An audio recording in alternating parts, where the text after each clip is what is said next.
o dono da empresa, é fácil, né? Quem trabalha mesmo são os que estão abaixo. A grande virada de chave, ela tá sempre muito perto desse lugar. Eu falo que o gestor, ele trabalha 24/7, né? Foi a pior não tomada de decisão que eu tive. Bom, então no episódio de hoje do podcast A Decisão, eu toquei com a Lumara. Ela que é publicitária de formação, empresária, fundadora da Ramp, que já tem 11 anos de mercado, com muita coisa legal para contar. Então, vou passar a palavra para você, Lumara, já começando com uma pergunta que eu acho que é bem interessante com base com o que eu já converso com você. Na sua jornada profissional, né, qual que é o fator que você acha assim, que é o principal fator de sucesso para você estar onde você está hoje? Rafa, primeiro, obrigada pelo convite. Eu não sou muito desse universo de me gravar, eu estou sempre atrás das câmeras, né, sempre atrás das produções, então muito obrigada pela oportunidade de poder bater esse papo aqui registrado agora, né? Qual é a maior... Principal fator de sucesso, assim, a gente faz muita coisa para poder chegar onde você chegou, com certeza. Mas acredito que tem uma coisa que você fala assim, ó, isso aqui eu me orgulho dentro do meu projeto, da minha trajetória profissional, e acho que é por isso que eu estou aqui. Então não seria necessariamente o processo do projeto, um detalhe do projeto seria? Não, eu acho que assim, é realmente assim, como que você enxerga a sua trajetória e aquele ponto assim, o que hoje você faz assim, hoje a Ramp é o que é hoje por causa disso. Esse é o nosso fator de sucesso. Legal. Eu acredito que dentro desse processo da jornada empreendedora, né, a gente já conversou algumas vezes, eu comecei a empreender porque eu queria empreender, mas não sabia do que se tratava esse processo. E vai muito em encontro aqui, eu acho, da temática do podcast, que eu entendi ao longo dessa jornada que tomar decisões era o grande fator segredo de todo o sucesso que eu vi as outras pessoas tendo. Então, eu certa vez parei e pensei assim, eu preciso começar a decidir e não deixar que as pessoas decidam por mim. Porque quando eu não decidi algo, o universo, né, as pessoas falam, o universo decidia. Então, Exato. Eu passei a decidir que eu sempre tomaria as decisões do meu negócio, dentro dessa minha jornada. Então, fosse para colher um fruto bom ou um fruto ruim, eu tomaria essas decisões. E evitaria ao máximo protelar essas etapas. Então, eu estava sempre nesse processo de decidir tomar um caminho e ir lá e realizar ele. Eu tenho alguns colegas de mercado que falam assim, cara, eu fico impressionado que você vai lá e faz. Sim. Faz como? Faz. Eu não sei muito bem como é isso, eu vou aprender a fazer. Vai ter um vídeo no YouTube, vai ter um curso, eu vou conhecer alguém que já fez isso antes. Então, realizar as coisas, ir lá e colocar a mão na massa e executar, eu acredito que seja o grande fator de sucesso de tudo que eu me envolvi ao longo dos anos, assim, ir lá e fazer. Sim, acho que daí que vem aquela questão de autonomia, né? Então, assim, você ser um profissional autônomo, é porque você tem que resolver com as próprias mãos, né? Então, eu bate um pouco a forma como eu penso também, né? Eu não colocaria das mesmas palavras, mas assim, eu decidi também empreender porque eu não queria seguir a regra dos outros, né? Então, trocando, no frigir dos ovos ali é a mesma coisa, né? Mas assim, você falou que desde o início, né? Que você começou essa questão de, ok, eu vou fazer com base nas decisões que eu mesmo vou tomar, tudo mais. Você já tinha uma ideia de que você ia seguir na linha da publicidade? Você já estava formada? Como é que as coisas casaram? Porque, se encontraram ali. Uma coisa assim, não, eu quero fazer o que eu gosto, eu quero fazer o que eu quero. Outra coisa é você encontrar um nicho, um motivo, alguma coisa que faça sentido. Já estava casado isso quando você pensou? Na verdade, aí eu vou voltar lá 1900 e bolinha, né? Quando eu me lembro assim de criança, eu não gostava de brincar de boneca, eu não gostava de brincar de casinha, não gostava de brincar nada disso. Eu tenho 2 irmãos, então a gente sempre brincava que a gente era uma sociedade. Tinha a mãe, aí brincava meu irmão tinha aqueles bonequinhos assim de super-herói, aqueles soldadinhos, essas coisinhas. Comandos em ação, Playmobil. Tinha um monte de coisa. Então a gente montava uma cidade. Geralmente a gente montava uma cidade. E aí cada um era 2, 3 personagens dentro desse universo. E eu era sempre... Desculpa te quebrar, você tá falando assim, como é que é a questão de geração? A gente tem uma idade parecida. Sim. Você tá descrevendo o tal do The Sims. Sim, né? Sim, então, vocês criaram The Sims na casa de vocês. Na nossa antes do The Sims existir, a gente criou ele físico, a gente criava assim, construía, tinha um supermercado, tinha uma escola, a gente criava ali um universo. Legal. E eu sempre queria ser os personagens que eram donos de alguma coisa. Então, eu era dona do supermercado, eu era dona da clínica veterinária, eu era sempre dona de alguma coisa. Então, eu estava sempre prestando algum serviço, vendendo alguma coisa dentro desse universo. Sim. A minha irmã já gostava de, ter não sei quantos filhos e não sei o que. Ela já tinha uma inclinação, assim, para um olhar mais maternal para isso. Eu me via nesse lugar e eu cresci achando que eu seria médica veterinária. Até o meu ensino médio, assim, até o 3º ano, para falar bem a verdade, na boca, assim, de fazer o vestibular, eu pensava em fazer medicina veterinária, até que um dia a professora de redação me apresentou como uma futura jornalista, e eu fiquei assim, nunca falei isso pra você? Como é que você tá falando isso pra mim? Tipo, de mim, me apresentando. Do nada, assim. Ela falou, você escreve bem, você isso, você aquilo, e eu decidi. Falei assim, cara, tá aí. Isso tem mais a ver com o que eu faço cotidianamente, com o que eu gosto de fazer, do que propriamente ser médica veterinária. Então eu comecei a pensar, e aí eu pensava, vou ser dona de um site, como é que eu faço para ter uma TV, como é que eu faço para ter um rádio? Eu não sei de onde vem isso, assim, falar a verdade, assim. Minha família é uma família majoritariamente de concursados, assim, não é uma família que tem empreendedores. Eu não sei de onde vem isso. Uhum. Só que ao longo do processo, aí eu achei que ia fazer jornalismo, fui fazer publicidade, me apaixonei por publicidade. Ao longo do processo, sonhei em construir um negócio. E dentro dessa caminhada da faculdade, trabalhando em outras empresas, eu falei, cara, eu quero ter o meu negócio. Legal. Eu quero ter uma empresa que faça diferente do que o mercado faz hoje. Eu quero que a minha empresa seja um lugar legal. Aí, ao longo do tempo, a gente vai entendendo que não é exatamente isso, né? A maturidade mostra pra gente que os caminhos são outros. Mas ali eu entendi que eu queria trabalhar com comunicação, porque eu já estava no meio, já gostava daquilo que eu fazia. E eu sigo fazendo basicamente aquilo que minha professora lá no ensino médio disse. Assim, eu continuo escrevendo e trabalhando com isso. E você vê que, assim, você contou esse processo, né? E você pegou até alguns pontos que eu já ia colocar aqui e que realmente, assim, quando a gente pensa antes da conversa, a gente já vai imaginando e a coisa vai conduzindo. Mas, assim, uma decisão, quando ela é bem tomada, ela não acontece da noite pro dia. Muita gente fala que o empresário tá aí muitas vezes por uma questão de sorte, porque ele tá explorando e... Na verdade, assim, eu acredito muito que um negócio de sucesso, um negócio que é sustentável, ele precisa realmente de ser existe um processo por trás e ele tem que ser constante, né? Então, assim, você falou que lá atrás, a questão do vestibular, eu vou entrar numa outra parte depois, mas a sua professora, ou seja, uma pessoa externa ao seu ambiente, né, ou seja, suas referências, que até então eram familiares, assim como a maioria das pessoas são, né, mas uma pessoa externa te trouxe uma visão que você não estava tendo, né? E aí ela falou sobre você se comunicar bem e tantos anos depois de formada você quer abrir uma empresa de comunicação, né? E claro, você tomando a rédea, você tomando a decisão, aquela criança que já gostava de estar à frente de um negócio.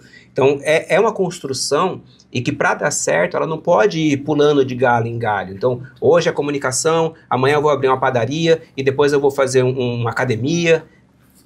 Normalmente, isso aí as pessoas estão focadas muito no imediato, que é um dinheiro. Exato. Agora, se você quer realmente ter uma coisa longeva, alguma coisa que vá realmente dar certo, normalmente tem uma história parecida com a sua por trás. Então... É bem isso. Eu encontrei um colega essa semana, que eu não vi há muitos anos, e ele falou assim, eu até, e aí, como é que tá a empresa, né? Tá indo legal, como é que tá? Eu falei, tá legal, temos altos e baixos, faz parte. Ele, eu até tentei durante um tempo tocar o meu negócio, abrir uma agência, abrir uma empresa de comunicação, mas não deu muito certo. E aí eu falei pra ele assim, cara, sabe qual que é a diferença de você pra mim? É só que eu não desisti. Isso. É só essa a diferença. Eu costumo dizer com muita frequência assim, é impossível vencer uma pessoa que não desiste. Então a única coisa que me dá certeza de que as coisas vão dar certo, cara, eu não vou desistir disso aqui. Eu vou seguir fazendo, vou aprender, a gente vai acertar, vai errar, ajusta, faz de novo, melhora. Então essa é a grande questão. Eu tenho amigos que já empreenderam em várias coisas. Sim. E, poxa, fazia tão bem isso, fazia tão bem aquilo, mas por que não deu certo? Porque a pessoa desistiu. Exato. Ela parou na primeira dificuldade ou na segunda, numa trava ali, ela foi lá e desistiu. Não é assim que a gente consegue, né? Nem sempre é o melhor que vence dentro desse universo. É o que não desiste mesmo, que segue tentando. E só fazer um adendo, né? Eu falei da questão de você pular de galho em galho. Tem poréns, né? Assim, existem pessoas que têm dom para administrar qualquer coisa, né? A minha esposa está aqui hoje, ela é administradora e tem muita gente que vive disso, assim. Não é porque eu tô falando uma coisa que é regra, assim, toda regra tem sua exceção, né, mas a gente quando tem aquele projeto que foi construído com base na paixão, tem um mentor meu que fala, né, que onde existe a paixão, existe um negócio de milhão, né, porque se você, é bem isso que você falou assim, se eu tô disposto a seguir aquilo ali, vai fazer dar certo, né, com o tempo, claro, com a insistência, com a persistência. Então, eu falo de ser muito parecido porque eu também, quando eu fui fazer a inscrição da faculdade, eu fiz aqui em Cuiabá, fiz na UFMT, né, na Federal, e fiz na particular, que era a Unic na época. A inscrição da UFMT veio antes da particular. Uhum. E aí eu fiz essa para medicina, que era o que eu sempre falava que ia fazer, porque minha mãe falava, não, porque vai ser médico, e eu gostava de cuidar de pessoas e tudo mais. E aí, entre a matrícula da UFMT e a matrícula da Unic, eu mudei de ideia, falei, não, vou fazer computação. Tudo a ver. Pra loucura dos pais. Mas a influência ali foi muito da questão do momento do mercado, que foi boom da internet e tudo mais e tal. E aí eu passei na Unic, eu fiquei classificado na UFMT, né? Então, bom, já que eu não passei de imediato lá na medicina, então tá tranquilo, eu vou fazer aqui. Passou alguns meses depois, eu fui tava na terceira chamada, meu nome apareceu lá na convocação. Falei, não quero mais isso aqui. E eu segui nesse rumo, né? Mas minha história também começa, eu não vou entrar muito no detalhe, mas criança, eu já tinha uma ideia do que eu queria fazer, que era ajudar pessoas, e aí a gente vai lá, o mundo vai levando a gente por caminhos diferentes, mas o foco sempre foi o mesmo, né, de tentar ajudar pessoas. E mesmo tendo formado numa faculdade de áreas de exatas, ou seja, um negócio mais fechado, né, durante o meu projeto profissional, minha trajetória profissional, eu fui também navegando para voltar hoje, assim, fazendo um podcast, falando sobre tomada de decisão, ou seja, ajudar pessoas, cada um do seu jeito, mas a paixão, ou seja, o motivo sempre foi o mesmo. Isso é muito interessante, né, porque hoje dentro da Ramp, eu tenho participação societária com alguns especialistas, então a gente faz alguns lançamentos digitais, e eu tenho um grande requisito, que toda hora aparece alguém, Lumara, me lança, vamos ser sócio, me lança nisso aqui e tal, e o meu grande requisito, assim, é que a pessoa seja capaz de amar aquilo e seguir fazendo aquilo mesmo depois que ficar milionário. Então eu sempre pergunto assim, agora as pessoas vão saber, vão me dar essa resposta, droga. Eu falo, se você ganhar na Mega Sena, você seguiria fazendo isso? Sim. Se a pessoa responder sim, eu seguiria fazendo isso porque eu amo fazer isso, então essa é uma pessoa que com certeza eu gostaria de lançar. Por quê? Porque a paixão, ela torna tudo mais fácil. Torna o processo que é doloroso, por natureza mesmo, torna ele um processo mais leve. Então é fundamental. Eu concordo com esse mentor seu que falou aí da paixão. Pois é. E assim, é meio clichê, né? A gente fala assim, tem 1 milhão. É claro que todo mundo quer alcançar a questão financeira. Eu não vou ser hipócrita aqui de falar que não, o dinheiro não importa, porque a gente vive num mundo onde o dinheiro realmente é muito importante. Mas toda vez que alguém vem falar comigo no sentido, eu não sei o que eu quero fazer, eu tô perdido, né? Não sei que caminho tomar, eu falo, tira o fator do dinheiro. Quando você fala da questão da Mega Sena, né? Mas eu falo assim, esquece o dinheiro. O que você faria se você não precisasse de dinheiro? Porque essa pergunta é boa, né? O que você faria se você não precisasse de dinheiro? Não precisasse de dinheiro? Porque a gente, normalmente, assim, quando a gente entra as responsabilidades, né? De, agora tem que pagar contas, a gente não é mais criança, né? Então a gente fala, época boa, né? Que eu não tinha que preocupar com pagar conta. Mas quando vem a responsabilidade, automaticamente a gente pensa no dinheiro. Então, vou fazer faculdade disso porque ela dá mais dinheiro, né? Voltei agora de João Pessoa, estava lá com minha mãe e ela conversando com a minha sobrinha, né? Falando sobre faculdade, pequena ainda. Aí foi entrar no tópico, né? Sobre que cursos, né? Que dá mais dinheiro. Eu falei, cara, isso aqui hoje já não é tão real mais isso. E futuramente, a gente sequer sabe o que vai dar dinheiro com essa questão da revolução, né? Da inteligência artificial, tecnologia e tudo mais. Mas, assim, o que tem que ficar preso mesmo assim, você tem que olhar para dentro de si e falar, qual que é a minha paixão, né? Como é que eu vou, para aguentar o trampo, que não é fácil.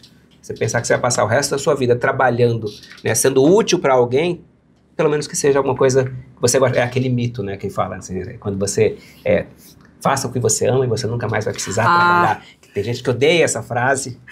Olha, eu não gosto assim, eu acho que ela tem uma verdadezinha ali, de que se você faz o que você ama, o processo fica minimamente divertido, né? Sim. Eu me divirto muito ao longo do processo.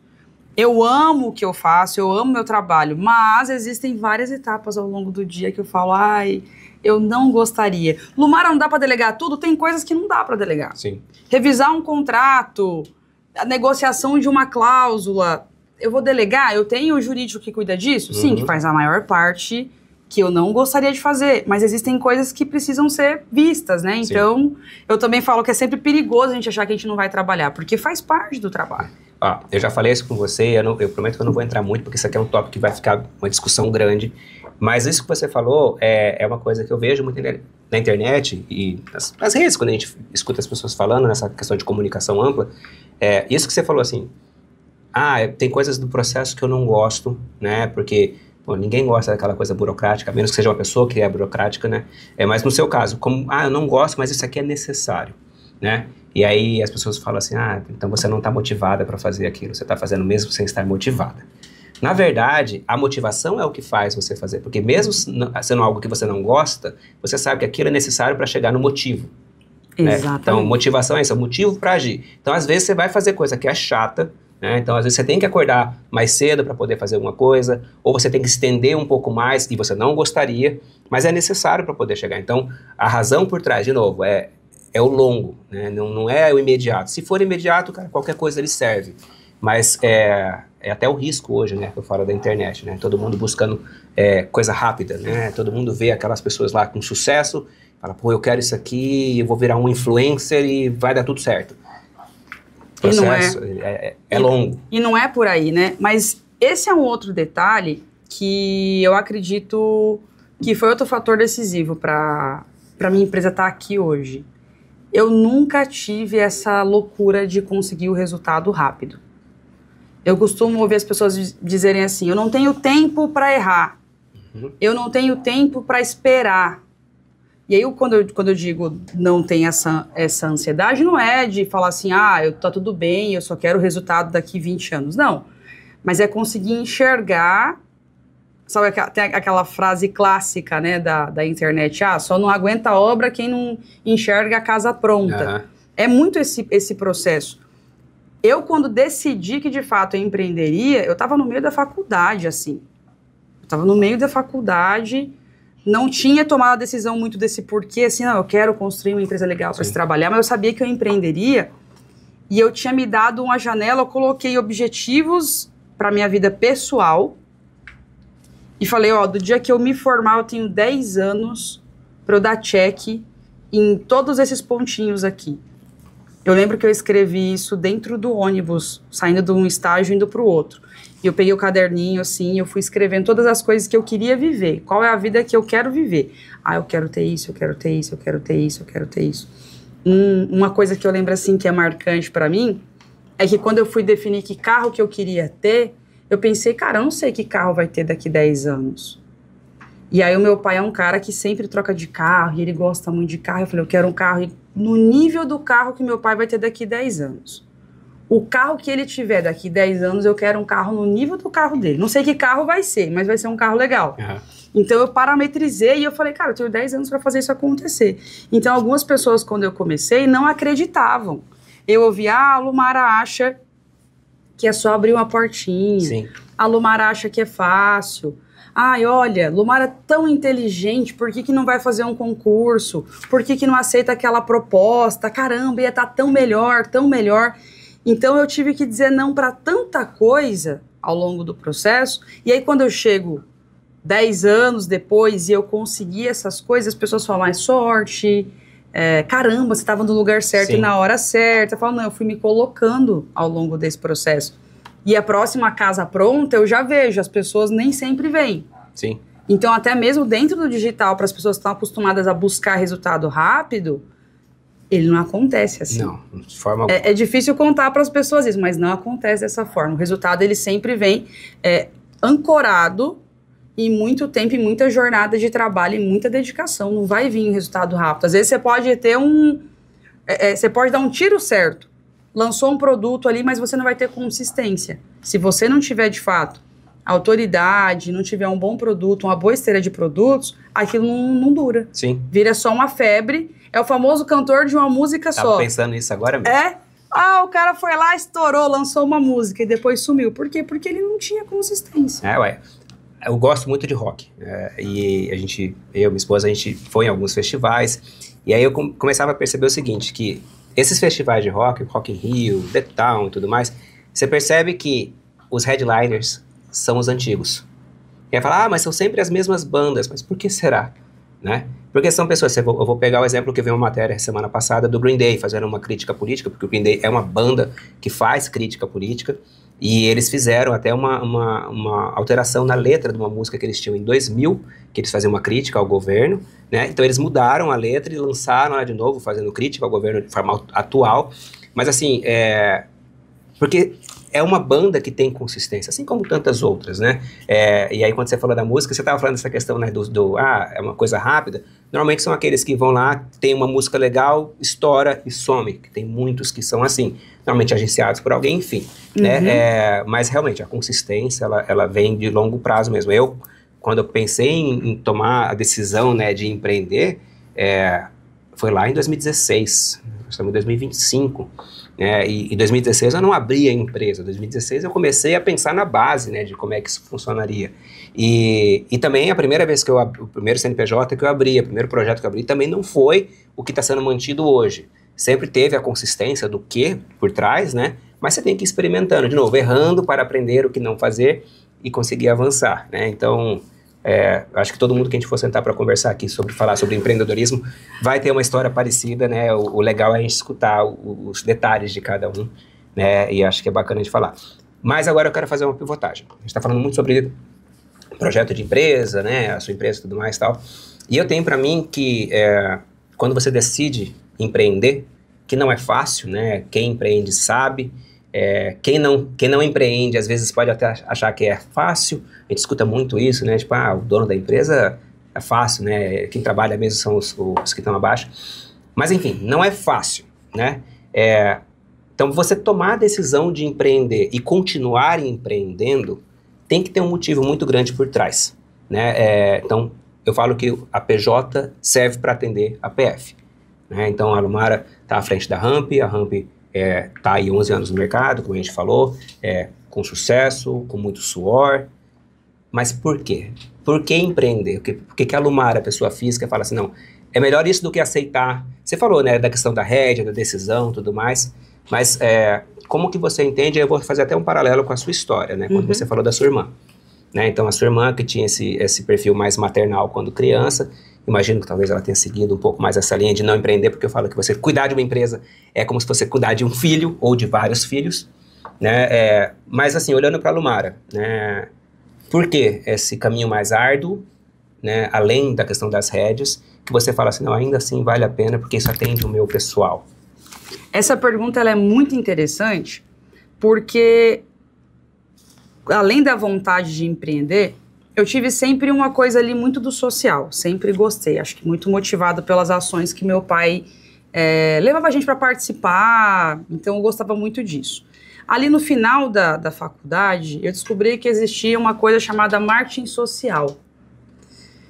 E eu me apaixonei por aquilo, comecei a pensar em me especializar naquilo, e aí você começa a ver que em outros lugares do mundo aquilo funciona, e que aquilo ali é um modelo de negócio, que as pessoas podem ganhar dinheiro fazendo coisas dessa natureza. Então eu comecei a olhar para isso, fiquei encantada com aquele ponto ali. Comece a empreender, eu acredito que muito até sem ter muita clareza desses grandes porquês. Era para atender aqueles meus objetivos que eu tinha definido dentro do busão lá um certo dia. Era para, é uma maneira de eu conseguir atender e cumprir aquela minha listinha ali.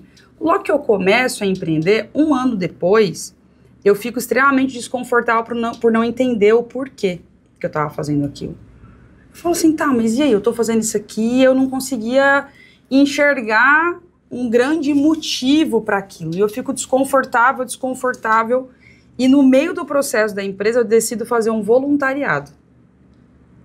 Então, já trabalhei ali com essa coisa do home office, essa coisa hoje, atender à distância, lá em 2015. Legal. Eu decido, falo assim, cara, eu quero fazer um voluntariado porque eu não estou entendendo muito bem o porquê eu estou fazendo tudo isso.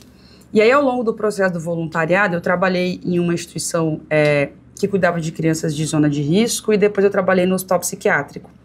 Então, fiquei quase 5 meses ou 5 meses na Argentina fazendo trabalho voluntário, atendi alguns clientes ali à distância, e ali eu comecei a entender, porque eu trabalhava na área de comunicação dentro desses negócios, dessas fundações, dessas instituições, né?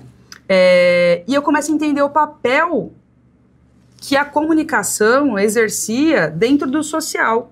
E mais do que isso, eu começo a entender que quando, com o meu trabalho de comunicação, eu ajudo o empresário a ter melhores resultados, a alcançar mais pessoas, a entregar boas soluções, eu estou fazendo um trabalho que eu ajudo as pessoas também. Então, esse processo do voluntariado me ajudou a entender que eu não precisava necessariamente estar dentro de uma organização, que eu não precisava fazer algo gratuito para, de fato, ajudar o mundo a ser um lugar melhor. Então, esse foi um primeiro ponto.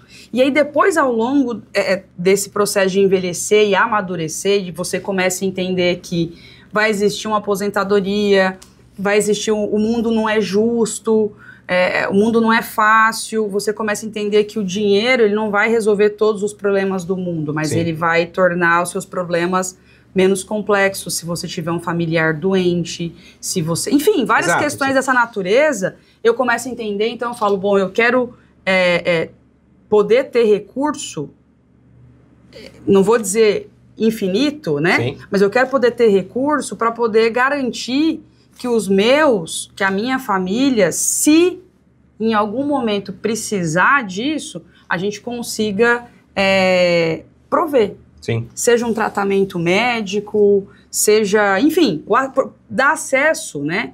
Porque, infelizmente, não é universal.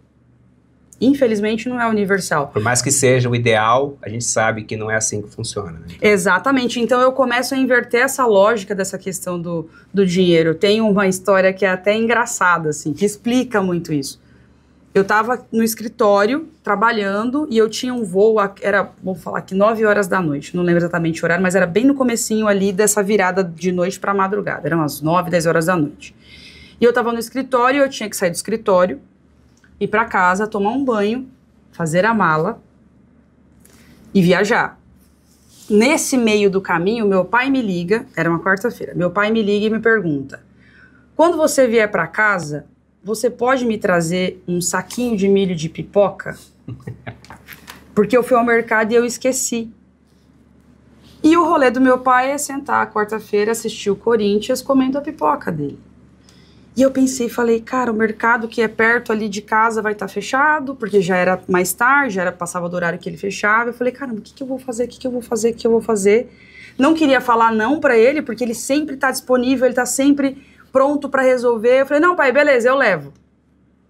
Aí eu abri o iFood, pesquisei ali e tal, falei, bom, o tempo que eu ia no mercado, o iFood leva, pronto, todo mundo vai ficar feliz. E pedi o milho de pipoca, fiz as compras a mais que o iFood me obrigava a fazer. Sim, a taxa mínima. Taxa mínima, e pedi o milho de pipoca e chegou. E chegamos eu e o milho de pipoca juntos. O milho de pipoca chegou um pouquinho antes de mim. Meu pai estava ali no portão, pegou o saquinho, eu entrei com o carro, ele abriu. Pô, por que você fez isso? Era só você me falar que não dava tempo e não sei o quê. Olha o preço desse milho de pipoca, lá. A pessoa falou um monte pra mim. E eu fiquei ouvindo assim. Eu falei, pai, eu não comprei o milho de pipoca, eu comprei você assistir o jogo do Corinthians com o milho de pipoca, comendo a sua pipoca. Sim. Se tudo que eu trabalho não puder... Garantir pelo menos isso, né? Me garantir que eu vou poder pagar um milho de pipoca superfaturado para você assistir o jogo do Corinthians, perdeu todo o sentido fazer isso que eu faço. Sim. Trabalhar o tanto que eu trabalho, abdicar de tantas horas do meu dia, não tem o menor sentido. Se eu tiver que, no final do dia, olhar que um milho de pipoca custa R$1, né? Vou colocar assim, R$1 no atacadista, e eu paguei R$7 dele no iFood, não tem sentido. Se eu não puder fazer isso, se no final já tiver que ficar nas vírgulas, perdeu todo o sentido. Então, para mim, empreender é saber que cada vez mais essa oportunidade de não me preocupar com quanto aquilo vai custar, mas qual é o benefício aquilo vai me gerar, e não é necessariamente para mim, são para as pessoas que são importantes para mim. Sim. Também, assim, é o meu grande porquê hoje também está muito nesse lugar. E quando eu falo do pessoal, é muito disso, assim, cada pessoa vai ter a sua história por trás, né? Então, trabalhar por trabalhar não faz muito sentido. Eu vou encher minha conta bancária, minha empresa está super faturando, lá tá tudo certo, mas se eu não consigo olhar para trás ali e ver alguma coisa que faça sentido todo esse esforço, né? Meu caso também é muito familiar, então minha esposa, tem meus filhos hoje, então a possibilidade de poder prover para eles essa condição realmente faz valer todo o esforço, né?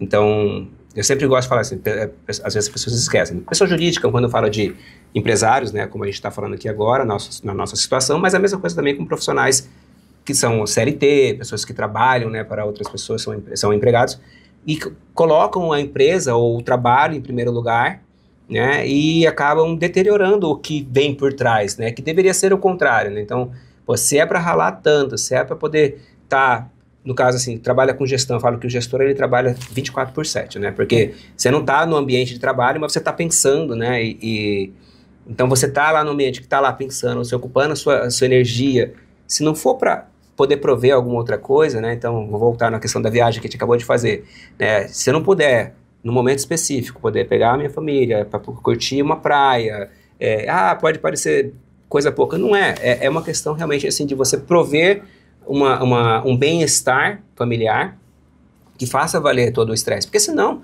cara, era muito mais fácil eu entrar, bater pontos, sair, voltar, não que seja fácil ser, mas assim, é mais controlado, né, então assim, tem que ter um motivo por trás, né? Então, legal que você fala da família, né, e a gente tem isso em comum, é um dos meus motes, inclusive, né, então a família para mim, ela é um dos grandes motivos de eu fazer muita coisa que eu faço hoje, antes mesmo de ter os filhos, antes mesmo de conhecer a Carol, minha esposa, então é uma realização de algo que vem de muito tempo.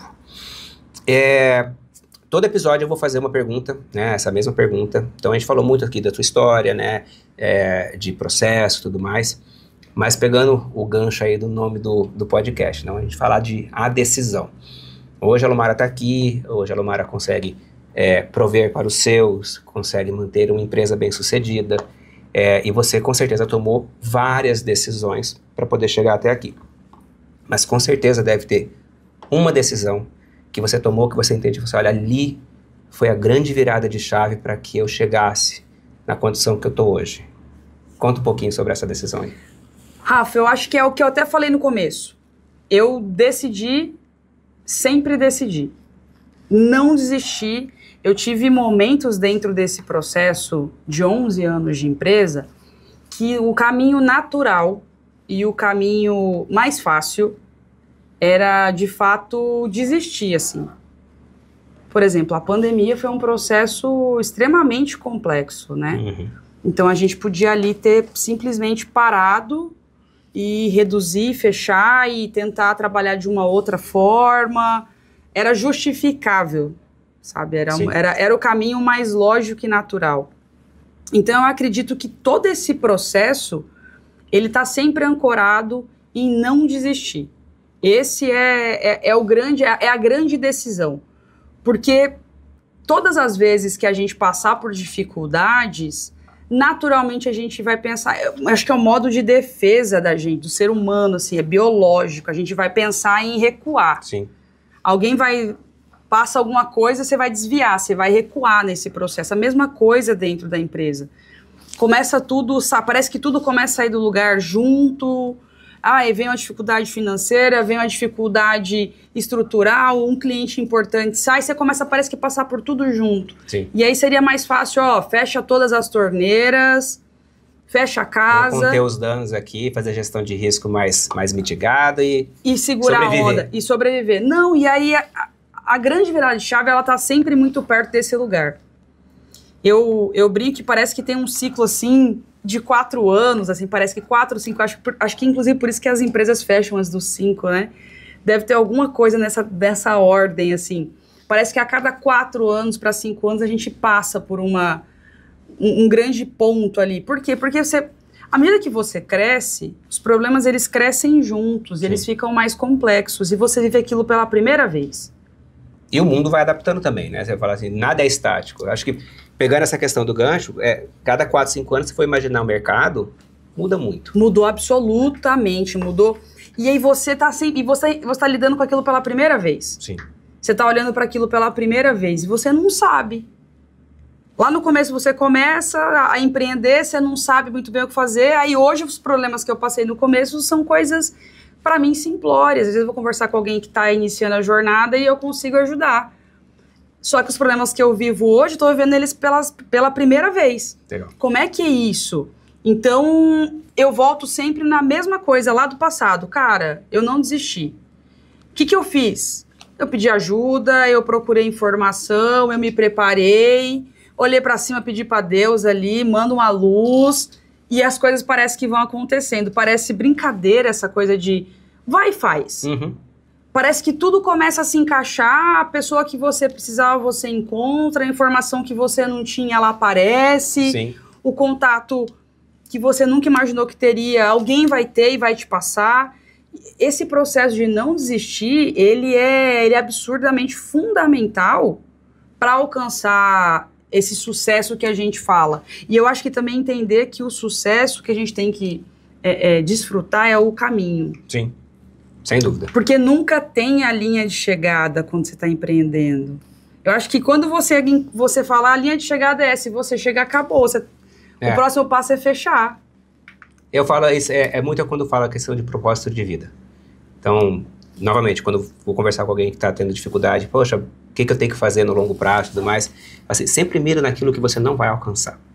Né? Então, você pergunta para Rafael, qual que é o seu propósito? Né? Tenho hoje 2 macro propósitos, falei rapidamente ali sobre a questão de ajudar as pessoas, né? E dá para aprofundar bastante nessa linha aqui, mas eu vou pegar o outro exemplo, né? Meu outro propósito é realmente da questão da família, né? De eu ter uma família bem estruturada, da que eles possam crescer. Então, como é que funciona esse propósito? Poxa, até eu morrer. Eu vou sempre ser pai, né? Então, meu filho pergunta, pai, mas ele estava com a avó agora, né? Eu falo assim, tá, mas ela ainda é sua mãe? Mas agora ela é vó, como é que isso funciona? Eu falei, olha, então, eu sempre vou ser pai, né? Então, isso é pro resto da vida. Então, se é um propósito de vida, eu nunca vou parar, né? É todo dia. É diferente de eu pensar no pagamento do mês. Eu paguei, tá tudo certo, então alcancei esse objetivo. Mas eu coloco algo por trás que vai me manter ativo, é um motivo que vai me fazer movimentar sempre. Então você tem que ter realmente essa coisa de longo prazo. E eu falo, sempre mira naquilo que você não vai alcançar. Eu quero aprender a voar. Vamos pegar Santos Dumont. Quem sabe esse era o propósito de vida dele. Ele queria voar, ele não podia voar sozinho. Então, algo que era impossível e ele conseguiu. Então, tem que ser essa questão de mira na lua para você alcançar uma coisa mais baixa. Parece clichê, né? Mas é verdade. E um outro ponto que você falou também, para não deixar passar, quando a gente fala de decisão, e eu falei sobre a questão de você ter algo sustentável, que não é por sorte, né? Não é uma decisão da noite para o dia, você fala que mesmo nos momentos difíceis, você recorre ao mesmo processo de sempre. É a mesma coisa que a gente fala de time que está certo, time está ganhando, não se mexe. Não são as pessoas, é o modelo, é a estratégia. Então você sabe que no momento de dificuldade, você sabe que você pode buscar contato com pessoas, que você pode fazer isso ou aquilo. Você tem o seu processo que te atende, né? E que se não fosse verdade, você não estaria com a empresa aí com 11 anos quebrando as estatísticas, né? Que você mesma falou que a maioria das empresas elas fecham com menos de 5 anos. Então, um ponto que eu gosto de deixar, acho que é importante deixar aqui é isso, é que se você quer realmente ter constância, ache um processo que faz sentido para você. Então você tem o seu, eu tenho o meu, né? Se apegue a isso, porque na pior das hipóteses ele vai te levar de novo no caminho que já deu certo uma vez. E claro, você vai adaptando ali, melhora uma coisinha ou outra, mas assim, o processo ele é muito importante para a gente tomar uma decisão que faz sentido, né? Com certeza. Eu acabo acessando pessoas diferentes da que eu acessava no começo, mas eu continuo perguntando para as pessoas, tá, e agora? O que você fez quando você estava aqui nessa posição? Você começa a ter acesso a outros produtos, né? Então, comprava cursos X, agora na internet. Compra outras coisas, outras mentorias, mas é estar sempre inconformada. Eu acho que esse é o grande espírito do empreendedor, sim, estar inconformado constantemente com o que você tem, sim, feliz pelo que você já alcançou, mas inconformado com o que você tem, e mais do que isso, inconformado com o que você entrega. Porque toda hora, você acabou de comentar, o mercado muda, o meu sim. mercado, então... A gente vai acabar de gravar isso aqui, amanhã vai ter uma outra coisa super nova que a gente não faz nem ideia, que não tem nem como exemplificar. Sim. O digital, então, a aceleração que a gente vive é absurda. Eu que trabalho com tecnologia. Mais ainda. Pois é. Mais ainda. Então, estar sempre inconformado de pensar assim, cara, o que eu posso fazer de diferente? Sim. Como é que eu posso mudar o que eu faço? Como é que eu posso melhorar o que eu faço? Não é fácil. A verdade é que é um processo árduo e difícil, assim, mas é sempre estar olhando para isso também. Exato. Então, eu vou puxar, assim, para mim também uma história que eu tenho, que é muito parecida, você falou da questão, né, de cursos e tudo mais, me veio, na época, quando a gente estava na faculdade, como a gente ia em biblioteca, por exemplo. Cara, você falar com pessoas hoje em dia o que é biblioteca, talvez nem saibam, né? Mas, assim, em casa, meu pai tinha lá a Barça, né? Então, você pesquisava as coisas. Então, quando eu falo do processo e dele ser adaptado ao longo do tempo, é isso. Não é, eu vou acessar o YouTube. Hoje é o YouTube, daqui 10 anos não vai ser isso. Mas você buscar o conhecimento é uma coisa que faz sentido. O inconformismo que você fala, né? Também é importante a gente colocar. Eu estou inconformado com o que eu tenho. Não é o dinheiro, né? E eu vou falar por mim, por exemplo, né? Hoje mesmo, estava tendo uma conversa falando sobre... Tem um cliente meu, que a gente está fazendo um trabalho legal, tudo mais, então as coisas estão rodando sempre muito bem, e eu falando, cara, mas eu quero melhorar. Eu quero melhorar porque eu quero entregar mais. Né? Então, esse espírito de melhoria contínua, que eu falo que também faz muito sentido, porque se você está sempre melhorando, você sempre vai encontrar uma coisa melhor para entregar, você sempre vai ter mais resultados. Financeiro é consequência disso, então eu sempre gosto de bater muito nessa tecla, porque muita gente acha que os empresários são movidos só por dinheiro. Alguns e muitos talvez sejam, né? Mas tem muitos também que vão realmente pelo valor que eles estão gerando. Né? Então, poxa, é muito legal você pensar numa forma diferente de agregar valor para o seu cliente, né? Para quem está com você. E outra coisa também, você fala assim, você fala sobre comunicação, de você poder ajudar, né, os seus clientes a comunicar melhor o que eles fazem, porque eles não sabem fazer aquilo. Então, é a união de habilidades, né? Então, você com as suas, eu com as minhas, a gente trabalha junto já, então é um bom exemplo disso, assim. Sim. Eu, Rafael, na comunicação para fora, não tenho muita referência, né? Então, juntar essas experiências, assim, essas habilidades, eu acho um ponto legal. E aí eu queria deixar esse gancho para você falar também como é que você se vê hoje nessa questão de parceria, como você agrega, como você aprende com seus clientes. Isso é muito interessante porque no meio do caminho a gente também encontra as pessoas viciadas em reclamar, né? Tem pessoas que estão sempre prontas para reclamar mesmo daquilo que tá bom. E às vezes isso desmotiva Sim. o empreendedor, o empresário, a empresária a falar, cara, não adianta, não tem nada que eu faça que vá satisfazer esse cliente. Eu tinha um cliente, ele não é mais meu cliente, mas ele reclamava de tudo, assim, ele reclamava e ele tinha uma teoria de que quanto mais ele reclamasse, mais a equipe estaria engajada em gerar um bom resultado para ele. E aí, certa vez, ele falou, não, porque essa campanha não está funcionando, não está dando resultado. A gente falou assim, meu Deus. Então, o relatório está gerando aqui números totalmente distorcidos. No final, não era só ele fazendo um drama para nós, Sim. Só que ele fez com que a gente parasse um monte de campanha que estava funcionando. Uma semana depois, ele liga mais desesperado. Não, porque não está tendo lead, porque não está funcionando. Eu falo assim, não, mas espera. Parou tudo? Né? Você falou que não estava funcionando, agora você está me falando... Não estou entendendo. Não, antes estava, que eu queria mais.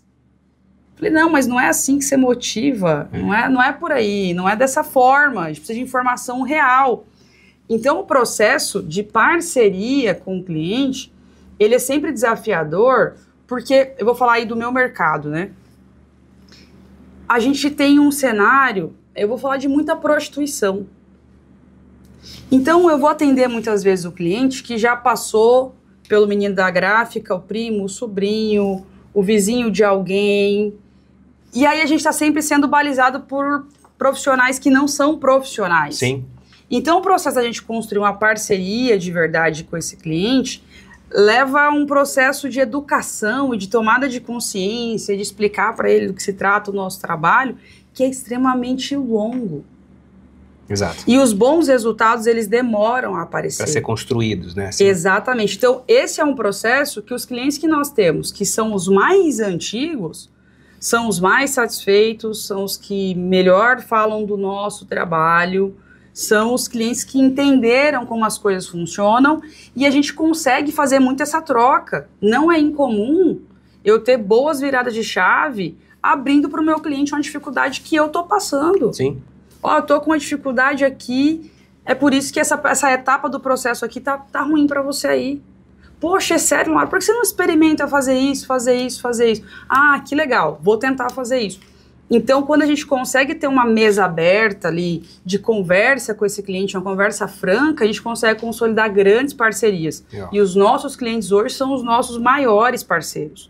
São pessoas que nos indicam para outros, que abrem o jogo com a gente consegue se sentir num ambiente confortável e minimamente seguro para falar, ó, aqui pra gente tá complicada essa etapa, ó, não consigo entender você nesse ponto aqui, Rafael. Sim. Não tá legal isso aqui, como é que a gente consegue mudar? Não, Lu, peraí, vamos fazer dessa forma? Como é que a gente consegue melhorar esse processo? Então, essa troca, ela também acrescenta muito para nós, legal. Especialmente porque a gente trabalha com clientes de múltiplos setores. A gente não tem ali um setor específico. Um nicho definido, né, específico. Exatamente, trabalha com material institucional, então tem muitos segmentos que a gente atende. Legal. E aí, você falando essa questão da parceria, eu traduzo isso de uma forma do meu dia a dia, que eu acho que é bem alinhado com o que você falou. A parceria, para ela dar certo, eu falo que é como se você estivesse dentro de um barco, todo mundo remando. A gente tem esse conceito dentro de empresa, né? Muita gente olha para o profissional do marketing, ou seja, uma empresa de marketing, de comunicação, ou uma empresa de gestão de dados, ou seja, alguém que é fora, que vem prestar serviço para mim, eles veem só como um fornecedor, como um prestador de serviço e às vezes muito bem como uma despesa. E aí, pensa, eu estou gastando, e aí eu vou reclamar porque não está vindo do jeito que eu quero. Então ele não olha como uma parceria, ele realmente olha como uma despesa que ele está tendo. Parceria para mim, e funciona muito com quem eu já tenho trabalhado, e pelo que você está falando também é a mesma coisa, temos um objetivo em comum. Apesar de ser fornecedor e cliente, o objetivo é o mesmo, é chegar a um resultado específico que você está buscando a minha habilidade para poder entregar esse objetivo. Então, quando você tem esse objetivo muito claro, nos momentos de dificuldade, é isso que você falou, poxa, olha, eu quero chegar lá, mas do jeito que está acontecendo, eu estou encontrando esse entrave. Como é que a gente pode trabalhar junto? Né? Então, fazer parceria é muito disso, de você ter esse objetivo comum, né? Isso vale para empresas que trabalham em parceria, pessoas, né? Cada pessoa tem seus objetivos, são pessoas dentro de empresas. Então, eu falo assim, o conceito de sociedade é isso, é de você ter um objetivo comum para que ela dê certo. Quando você encontra isso e todo mundo está na mesma página, tende a dar certo, né? Então, fica como dica aí, né? Para parcerias de sucesso, tem que ter esse objetivo comum muito claro para poder funcionar. Com certeza, com certeza. Lumara, estamos chegando aqui no final, né, da conversa, e assim como eu falei da pergunta que a gente sempre vai fazer, eu quero também 3, 4 perguntinhas rápidas aqui. Eu lembro muito da Ana Maria Braga, né? Ana Maria Braga? Não, aquela que faz De frente com o Gabi? Gabi. Pronto. Ótimo, né? De frente com o Rafa. Pronto. E a Marília Gabriela. Marília Gabriela. É por isso que eu sabia que tinha nome composto. Desculpa a falha. Mas ela tinha esse negócio do bate-volta, né? De fazer perguntas rápidas. Então, é um pouco disso, né? Mas não precisa ser com uma palavra só. Mas falando sobre decisão. Então, eu separei 4 perguntas aqui para a gente poder só ver como é que a Lumara pensa com relação a isso. Né? Então, a primeira que eu quero perguntar aqui para você é uma decisão que você tenha se arrependido de tomar. Imagino que tenha sido várias, mas uma primeira que vem em mente, assim.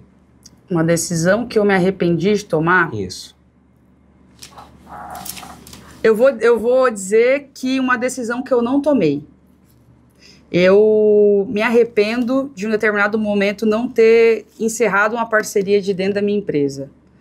Foi a pior não tomada de decisão que eu tive. Eu deveria ter tirado essa pessoa da empresa que trabalhava com a gente antes e eu não tirei. Até porque não tomar decisão é uma decisão. É uma decisão. Aí a pessoa contaminou o restante da equipe, foi um problema. Sim. Gerou um problema, demorou para ser resolvido, mas foi resolvido. Mas eu deveria ter tomado a decisão. E aprendeu com isso. Aprendi, tá vendo? É a importância de sempre tomar a decisão, né? Exato. Você deixar que o tempo se encarregue de tudo nem sempre é o melhor caminho. Perfeito. Uma decisão que você tomaria de novo sem pestanejar. Começar a empreender. Uma decisão que você precisa tomar, mas você está protelando. Tá? Você sabe que precisa ser tomada, mas não fez ainda. Ai, meu Deus do céu, a galera que está nos bastidores vai saber. Eu tenho que começar a produzir mais conteúdos de autoridade minha mesmo, assim. Eu faço isso para todo mundo. Nesse momento, Casa de Ferreiro está sendo espeto de pau, que é me colocar mais nessa cadeira de especialista, a sentar nesse outro lado da cadeira aí, de falar com as pessoas. Essa é uma decisão que eu tenho protelado há bastante tempo, mas que eu tenho clareza que eu preciso tomar. E você tem falado isso pra mim toda vez que eu falo desse assunto, mas as experiências que eu tive foram muito boas, tá? Então eu acho que se é medo, deixe isso de lado e pode tomar essa decisão que vai dar certo. Vou pegar essa dica, Tá. Rafa, vou pegar essa dica. E aí, pra fechar, eu queria saber de você, assim, que eu acredito muito na questão de referências externas, né? Qual foi um conselho que você colocaria, assim, como o principal que você já recebeu de alguém que te ajudou a tomar uma decisão acertada? Essa resposta eu tenho ela muito clara. Eu fui sempre muito guiada por professores. Meus professores, sem dúvida, são pessoas fundamentais. Assim, eu sou a pessoa de aprender. E eu comentei que eu comecei com a ideia de fazer jornalismo, né? Não passei em jornalismo. Quando eu fui fazer a matrícula na particular ali, não tinha mais vaga para jornalismo. Eu fui fazer publicidade. E aí eu fiz um semestre de publicidade. E aí o professor, eu estava um dia conversando com os colegas na frente da sala e um professor ouviu. E eu falando assim, falando para os meus colegas que eu ia trocar de curso, que eu ia fazer jornalismo e tal. E esse professor me chamou e falou assim, por que você está falando que você vai fazer jornalismo? E eu falei para ele, porque eu quero. Não, você não pode fazer isso. Ele me chamou para conversar, para entender. E eu falei, professor, não sei. Eu achei que eu fosse jornalista, quero fazer jornalismo. Ele, não, você é publicitária, seu texto isso, seu texto aquilo, você está no primeiro semestre, você se destaca por isso, por isso, por isso. E aí ele me falou, esse mesmo professor, o Dom Jorge, ele virou e falou para mim assim, Lumara, eu sinto que você quer construir algo grande. Eu sinto que você quer fazer algo que seja diferente do que os outros, né, pretendem fazer. Eu falei, eu quero ter um negócio, eu vou abrir um site, eu vou abrir alguma coisa. E ele virou e falou assim, não me importa o que você vai fazer. E eu vou dizer para você que também pouco importa o que você vai fazer. Trace um plano de 10 anos e não desista. Qualquer coisa que você fizer, e nessa caminhada dos 10 anos você vai enfrentar muitas dificuldades, e você vai adaptar o seu planejamento, mas você vai seguir no foco. Não vai dar errado. Você vai alcançar o seu objetivo. Mas se der 10 anos, você vai conseguir o que você quiser, sendo jornalista, publicitária, médico, o que você quiser fazer. Mas não desista. Cumpra o seu planejamento de 10 anos. Nada vai te dar sucesso antes de 10 anos. Você não vai alcançar lugar nenhum incrível, maravilhoso da sua vida antes de 10 anos. Então, essa foi, assim, um conselho que eu recebi no final do primeiro semestre da faculdade, em 2010. Primeiro semestre de 2010, no final do primeiro semestre de 2010, o professor me falou isso. 15 anos atrás. 15 anos atrás. Eu peguei aquilo e se tornou um lema da minha vida. Legal. Lema da minha vida. Então, essa foi, com certeza, uma grande referência externa e eu levo isso para mim ainda hoje. Carregando os ensinamentos de Dom Jorge. De Dom Jorge. Bom, legal. Dom Jorge. Lumara, demos o tempo. Obrigado por aceitar o convite, por sair da sua zona de conforto. Quando eu decidi fazer esse projeto, um dos primeiros nomes que me veio à cabeça foi você, realmente. Então, novamente, obrigado, né? E acho que é isso. Eu que agradeço e vamos tomar novas e boas decisões. Sempre.